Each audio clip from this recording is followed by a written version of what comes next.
Well, we're fishing out of Chokoloskee, my house, and I've got a special friend, Nate Ramassini, better known as Almirada Nate. And we go back a few years. I actually met Nate working boat shows. Nate is a passionate angler, offshore angler, inshore angler, outdoorsman, and is pretty much a lifelong resident of Florida. Grew up in the Naples area, knows the Everglades really, really well, and lives in Almirada down in the Keys. Morning, Nate. Morning, Ray. How are you? I'm good, buddy. Good to see you. How was the ride over from Almirada? Very good. Uneventful, a little smoky, but not too bad. Well, you know, they got a little prairie fire going up here just north of the Glades, so hopefully that won't bother us too much. We're going to run up that way. And I've got a new bait I want to show you that is really cool for skipping in the mangroves. Well, that sounds like fun. And I know you're pretty good at that, so you should like it. Awesome. Well, come on aboard. Let's get rolling. It was pretty cool to get to fish with him because we've spent time in the boat on quite a few occasions, just, you know, fishing for fun. It's the spring of the year. It's the first part of May. We've had a very unusual weather pattern this year, and especially this spring.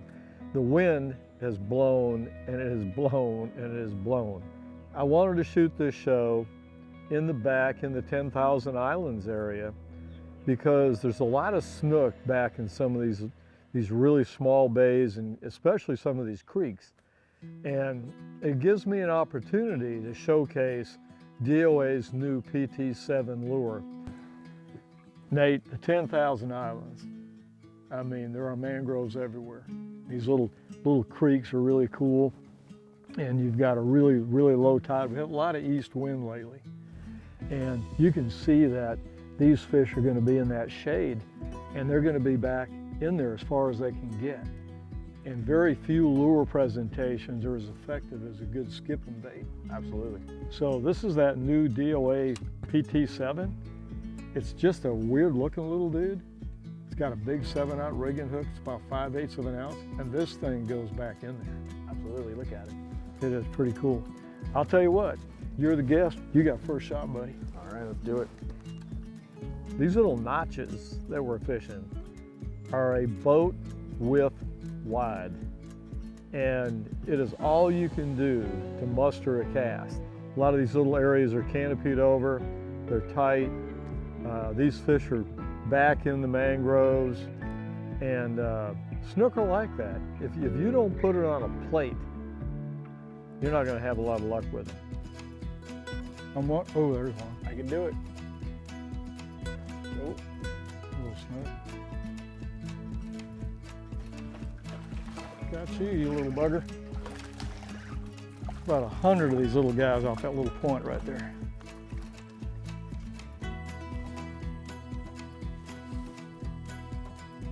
Hooked in the bottom lip. It's not real active. Beautiful little things.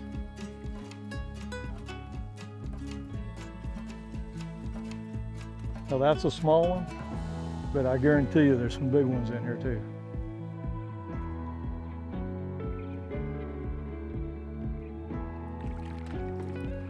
We are back in some tight spots. And I've got that Mercury 40 jet on there, and you're probably saying, why would you need a jet?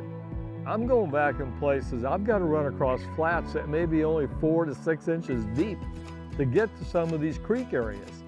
If you have an outboard motor and it's got a lower unit and a traditional prop setup, you may not get across that flat. And if you do, you're going to tear up your lower unit, tear up your prop, you wind up taking your motor to the shop.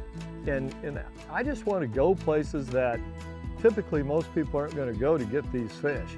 And that 1652 Ranger, that's a cool little deal. Well, you got him that time, Nate. It's amazing, the little ones can get hooked.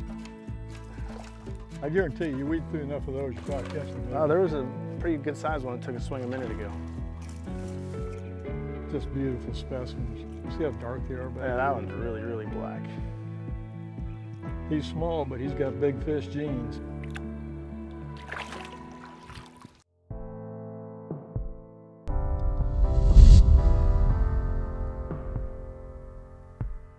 The Gypsy Angler with Ray Van Horn is brought to you by Ranger Boats, still building legends one at a time.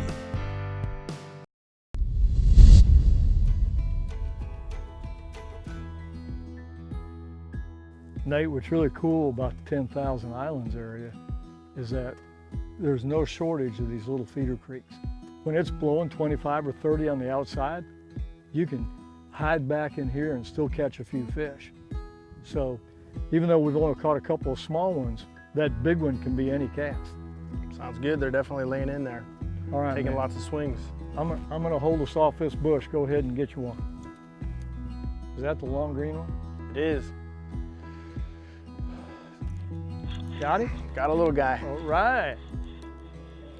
Now that's a perfect example. We got high sun, and even though they'd swing at that top water, they didn't get it. So you get something that gets down the water column a little bit, that little bait right there, and it's got the single replacement hooks already on it. And I love that when you're catching these snook. If you've got treble hooks on a bait, on a little snook like that, the mortality can be increased tremendously. Absolutely. Not to mention the fisherman's in a lot more danger. Yeah, exactly. So there's a little self-preservation there too. Sweet. All right, let's find his big brother. Now, one thing about the Everglades, you can't fall in love with a spot, because what might have been good 2 days ago or yesterday, they got fins and tails, man. They move. The bait moves, something changes, the tide, you got to get on your bike. So you develop a pattern, you look at your chart, you look at your Ray Marine, and then you just keep on going. Bam, bam, bam, bam, bam. And sooner or later, you're going to run into what you need to find. Oh, there he is. Boom. PT. Not 5, not 6, but 7. It is a PT7. I know what happened to it. Oh. Dude, are you kidding me? I got no words.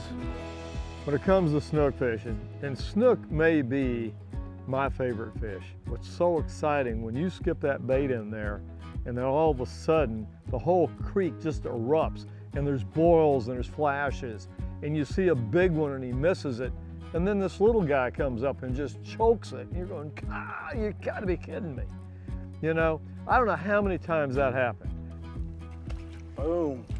Got that one. Got that little dude.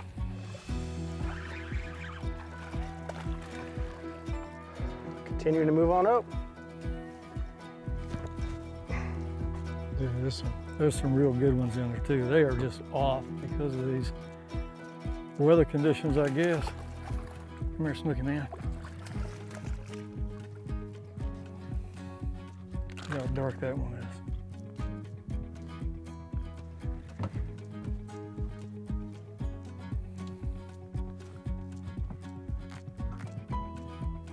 Not a bad little guy. I'll tell you what, they're just beautiful. You got kind of an attitude today, Snook, back in the pool.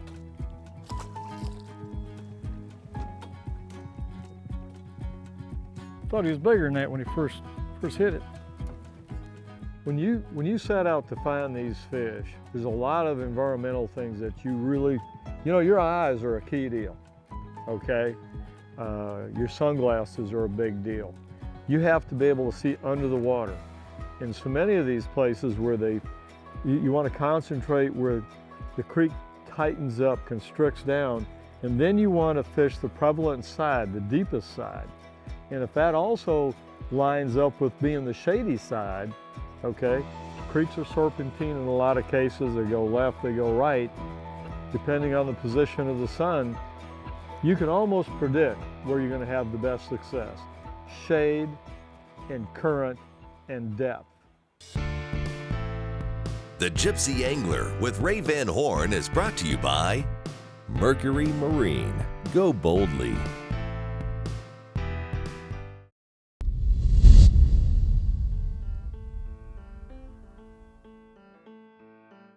I don't know how many spots we hit, but the pattern was the same every time.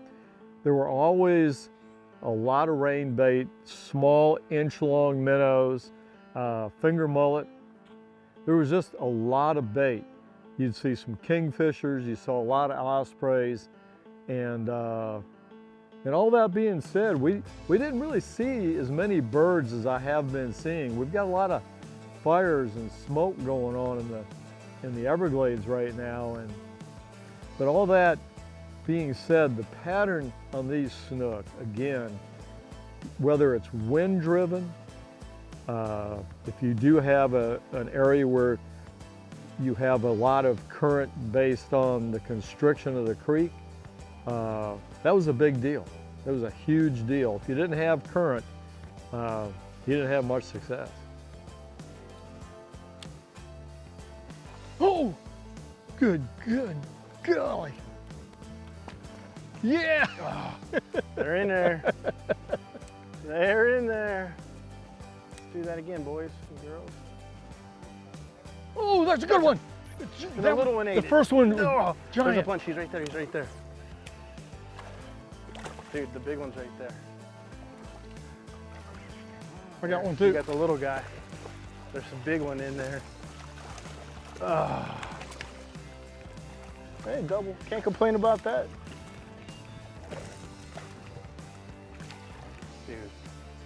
That was a good one. That was a 30-something. He ate, and this one grabbed it. You go ahead. Oh, you got all that going on. I was trying to get that big girl. Oh yeah. She barely missed. Not a bad deal. Little double. You activated them with the old PT. Yeah, I mean, I'm telling you, they were fired up. Look at that. Gorgeous fish, man. I'll tell you what, it's just such a hoot. So we're on the back side of a full moon. And the problem is that all night long for over a week, probably the better part of 2 weeks or better, we've had that strong offshore wind. So all that inshore water or the incoming tide that you would normally get when the winds would let out, we just never got that. Now with snook especially, current is a key deal. And you know, they're opportunistic feeders. They're apex predators. And you don't get like that by just eating anything whenever. They set themselves up to be an ambush predator, and when there's no current, when there's no tide, and oh, by the way in the backcountry, there hasn't been any rain. So even if you didn't have a good tide, there's no flow. And we're fishing the worst tide of the day. The best tide is when we're going like this at night. So there's a lot of things that were working against us. All right, this is gonna be pretty simple. One rig pretty much did the damage. And for skipping, I like a shorter rod. Anywhere from 6 to 6.5 foot. This is a 6.5 foot St. Croix, medium, with a medium light tip, okay? A small 2500 series backcountry reel, 20-pound Cortland braid in the inshore bronze color. We're using 50-pound leader, and I'm using monofilament because this is a topwater bait. So 50-pound tied to a GT knot, braid to your monofilament, about a 2-foot leader, and then down here on the business end is DOA's PT7.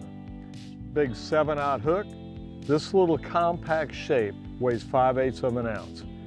It comes 2 in a package, 1 rigged and 1 extra. I tie a loop knot to that rigging hook. There's a spiral attachment that goes into the nose of the bait. And then you skin hook it right here so it's totally weedless. And when I say skin hook, the hook comes out on the top of the bait. You basically just pull the bait forward, up, and over the point of the hook. And now it's totally snagless. And that's what allows you to get it way back in the roots. And also you could use this on docks. I can't wait to skip this on a dock. But that keeps it from hanging up on the roots. It's called text-posed, it's snagless. And when the snook bites it, that decompresses the bait, offers the hook to the fish, bam. That's your bait. PT7 DOA. Get you one. The Gypsy Angler with Ray Van Horn is brought to you by Bob's Machine Shop. Go fast, go shallow, go efficient. Power Pole, shallow water anchor.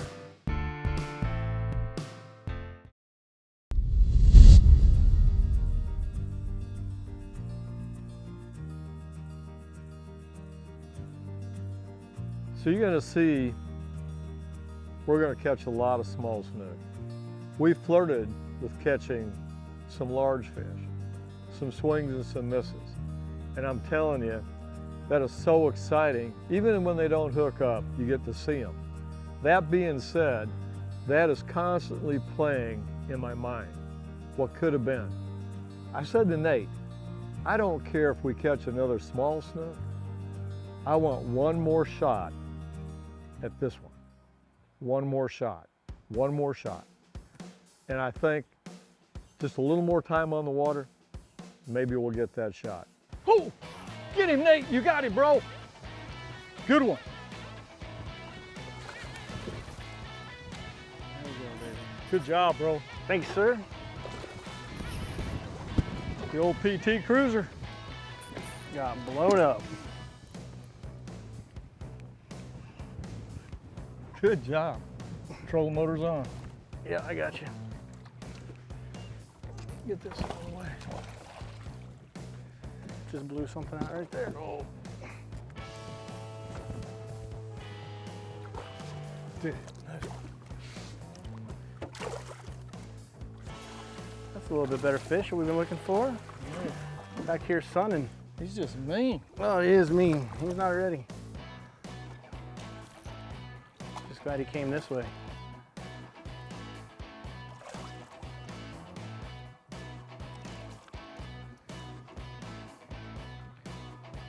That's a landed real one right there.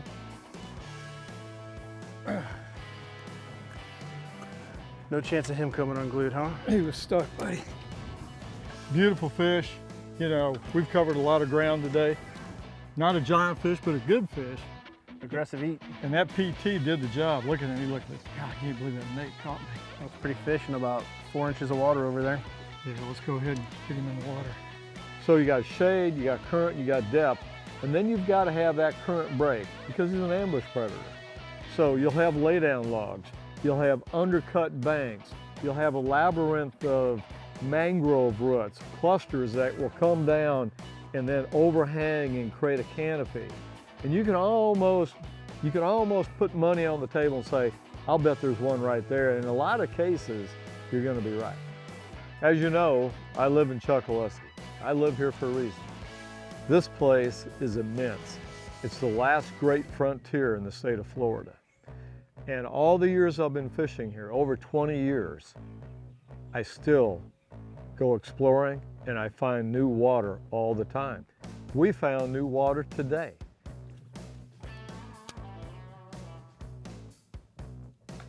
Oh, there it is. Red snooky. Good one, buddy.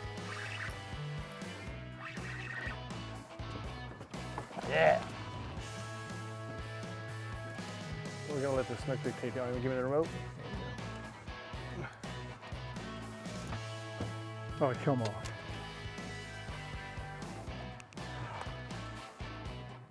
That big snook that I hooked today, I have never fished that spot in my life.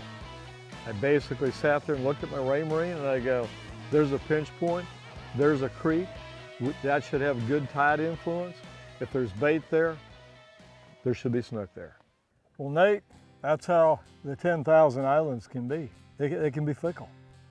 And we flirted with a few nice fish, caught a few small fish. But all that being said, man, we fished hard. And it was just one of them slow days, just like some of y'all back home have had. And you know, you fish hard because you don't get this day back. Hey, I want to put a big shout out to Nate, my buddy from Almirada. He's a great guy to fish with. I love his family. Wait till you meet his son, Zayner. He could be the next gypsy angler. He's 8, thinks he's 18. He's a prodigy. His wife, Jen, the whole family, I really appreciate them letting me have Nate for a couple days so we could go fishing. It was a special time, and I look forward to getting even with the snook with Almirada and Nate in the future.